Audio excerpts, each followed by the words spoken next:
આપણે આજે આથેલી લીલી હળદર બનાવીશું. હું બનાવું એ રીતના બનાવો તો કાળી નહીં પડે અને ખાવામાં મીઠી સરસ લાગશે.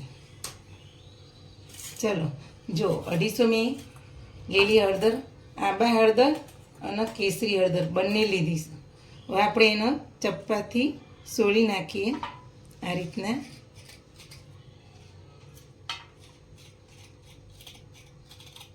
બધી હળદરના આ રીતના આપણે સોલી કાઢીએ.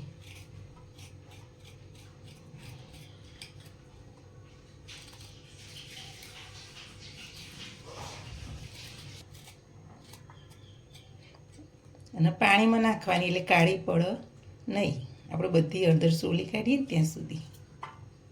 જો આ રીતના આપણે છોલી અને પાણીમાં નાખી હતી. હવે ધોઈ આપણે બહાર કાઢીએ, કપડાથી કોરી કરી કાઢીએ.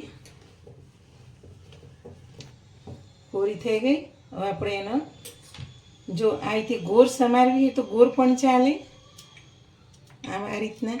અને આ રીતના આપણે ઊભી સમારવી હોય તો ઊભી પણ ચાલે. આ રીતના બધી આપણે લાંબી ચીરીમાં સમારી દઈશું, પાતળી પાતળી.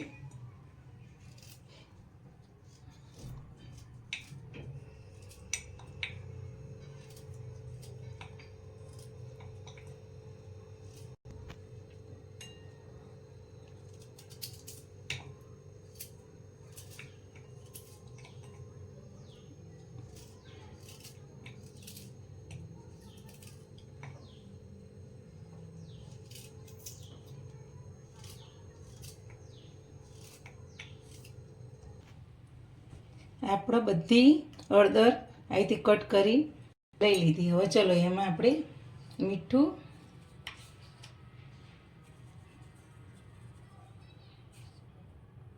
એક મોટી ચમચી આપણે મીઠું નાખીશું.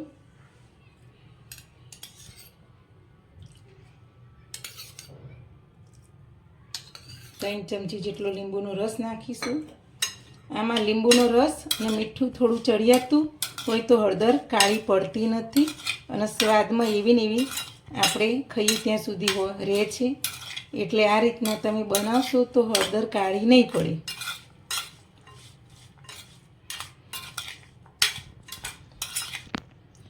આના આપણે તે અડધો કલાક બાઉલમાં રહેવા દઈશું, પછી બરણીયામાં ભરીશું.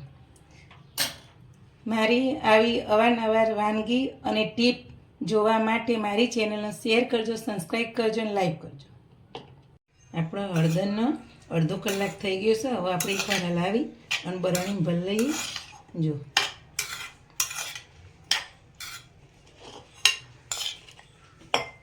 આ રીતના કાચની બરણી હોય ને એમાં જ ભરવાની, એટલે સારી રહેશે.